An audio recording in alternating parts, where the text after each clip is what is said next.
Well, hello my friends and welcome back to the channel. I hope you are doing well. So in today's video, I want to do a quick unboxing and a tabletop review for you of the Smith Wesson Bodyguard 2.0. It is a fantastic firearm.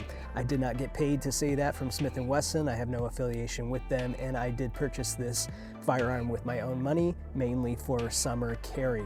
So I'm going to do a walkthrough of the firearm with you and show a few side-by-side comparisons of some other firearms that have been in my concealed carry rotation over the years. And you let me know what you think in the comments below. Would you carry the Smith Wesson Bodyguard? Why or why not?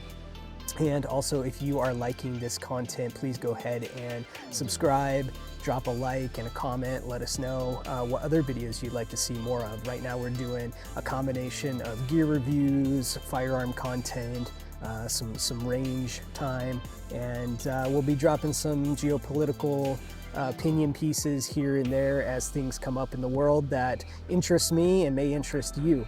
In the meantime, let's get into this review. This is the Smith Wesson Bodyguard 2.0, and in my opinion, it's a huge upgrade from the previous version.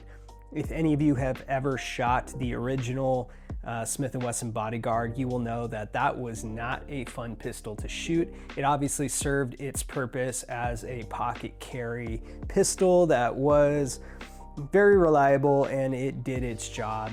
These both are chambered in 380 auto, and again, some people would debate whether 380 is a suitable defensive round. I think there's enough tests that have gone on over the years, and obviously improvements in ballistics, that show 380 auto is a sufficient self-defense round. But again, you guys can debate that in the comments. There's a million other videos out there talking about ballistics, so have at it. This is definitely not about that. So with that 2, 3, maybe 400 rounds through it, I feel very confident having this in my concealed carry rotation. So let's just take a look at this thing.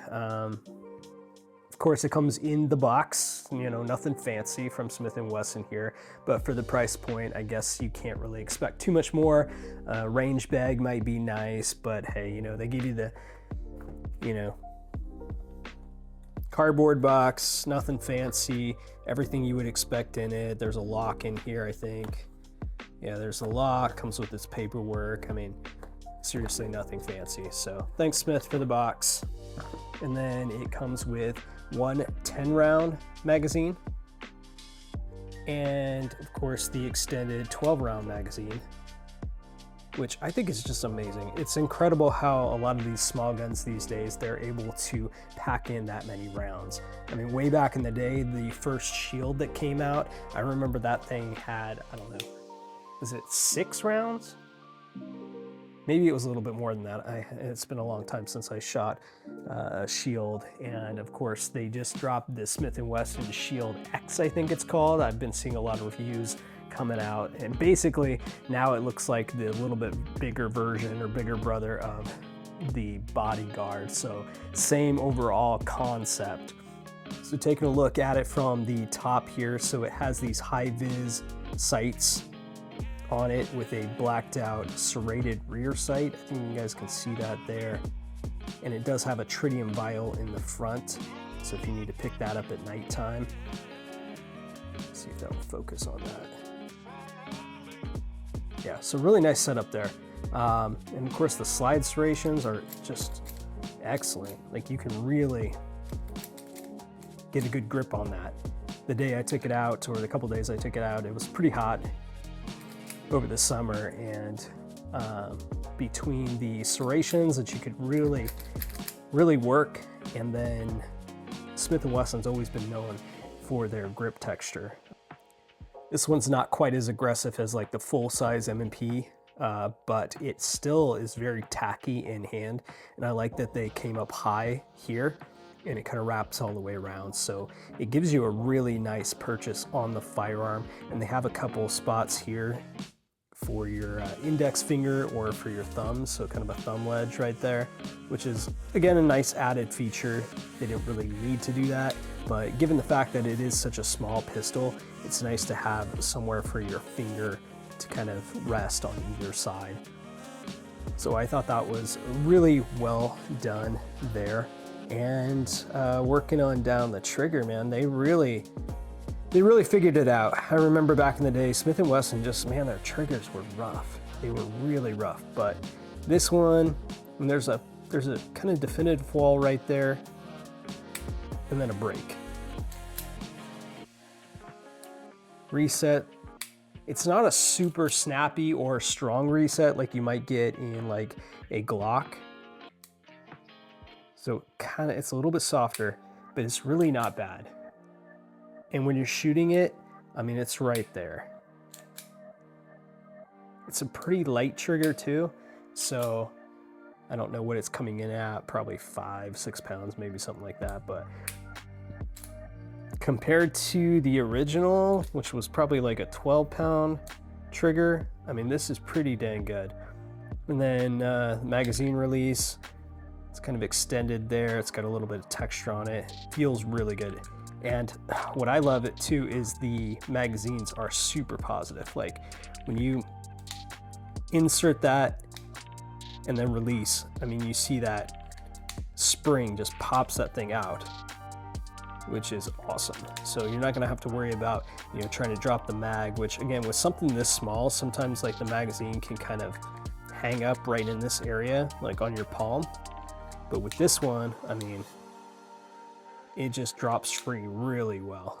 So I appreciate what Smith did with this gun and with those magazines like that.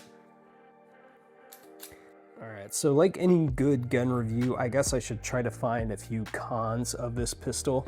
Number one that kind of comes to mind is you do not have a right side slide release. So if you are a left-handed shooter, you're not going to have that ambi slide release there. I do believe this is reversible here for the magazine release. Don't quote me on that, but I do believe it is reversible. So I would say that's a con, again, if you're a left-hand shooter. For the rest of us out here, not an issue at all. I do like that this is somewhat forward and it's a little bit indented in a way, so you know, I didn't find my finger compressing that slide release and keeping that last round from locking back. Now, one other potential con, depending on who you are, but this is not cut for an optic. Now, given the size of the pistol and its intended purpose of being kind of a pocket carry, I don't know if I would want to put an optic on this. Honestly, I really like the steel sights with that high-vis front, so I don't think I would actually put an optic on here. Now, if you do want an optic, the new Shield X just came out and it is cut for optics. So, you know, again, you're going up to a 9mm, which is a little bit more of a effective, you know, defensive round versus the 380. But you're not going to get something that's quite this compact, even though that shield does look pretty small. Now, when we're talking about like size comparisons, I have a couple others from my rotation that I've carried over the years. So number one being the original, the OG, the Glock 26, or the baby Glock as it's known. So that guy, I mean, that was one of my first concealed carry pistols, and I still love the Glock 26. Although when you stack it up against this guy, I mean, that thing it's a little fatty, you know? It's like, wow. It makes me like question my life decisions when I think about like actually carrying this compared to something like this. But I mean, when it comes to shooting something down at the range, this 26 still shoots excellent in my opinion. I love the 26. Of all the different Glock models, this is still one of my favorites, but you guys can see obviously the difference in size. So I mean, you're getting a lot more flexibility depending on what you're wearing with something like this. All right, I'll bring out one other for a size comparison from my concealed carry rotation, and that is the Sig Sauer P365. This is the X Macro. This is the little bit larger version from the original P365. This one has a little bit more of a full frame, and it packs a 17 round magazine capacity. I really love this one, but what I found was this one was better suited to carry in, you know, the fall time or the winter when I had a jacket or whatnot, and I could really comfortably conceal this versus summertime, again, t-shirts, shorts, things of that nature, where this became a little bit harder to conceal, at least for me. So you guys can kind of see how this stacks up here. So we've got that Glock 26, and then we have the Smith Wesson Bodyguard here. So considerable difference between these three. And again, everybody's different. You might be, you know, maybe a larger framed person and you have no problem conceal carrying any of these on the table, or maybe even something larger like a Glock 17 or a, who knows, maybe you're a 1911 guy. You're like, ah, man, I conceal carry 1911s all day long. That's you, good for you. I don't try to run down the street with my 1911. This is something that I can throw again in the waistband of my shorts. It kind of goes with my lifestyle a little bit better. I have other options, of course, should I need them or want them, or depending on the season, I might just go with something like this here. But hopefully this gives you kind of an idea of the size and what you're looking at when you're considering what you might want for a conceal carry option. One other con of the Bodyguard 2.0 is, as you can see here with the Glock 26 as well, you don't really have a lot of good options for lighting. So if that's something that is a concern for you or something that you would like to have, again, this is not going to offer that. So due to probably the size and the lack of lighting options available for this, you're not going to be able to mount a weapons light like you would on, say, this Smith Sig Sauer P365. So if that's a concern for you, if this is going to be like your primary conceal carry option, I would highly recommend having something like this where you can mount an optic and you can mount a light to it. Now again, in my case where I have multiple different options, I'm not as concerned about that. This is something that, again, I'm going to be mainly using during daylight hours, when I'm out jogging in the morning, when I'm running a few errands in the afternoon. This is something that I'm probably not going to be out and about late at night with, so the lighting thing is not really the biggest concern for me. Plus I have other options like, you know, various different flashlights that I would carry with me, pocket flashlights or whatnot. I have a Surefire and a couple others that I will normally have with me as well. So it's a nice to have, but it's not a deal breaker, at least for me.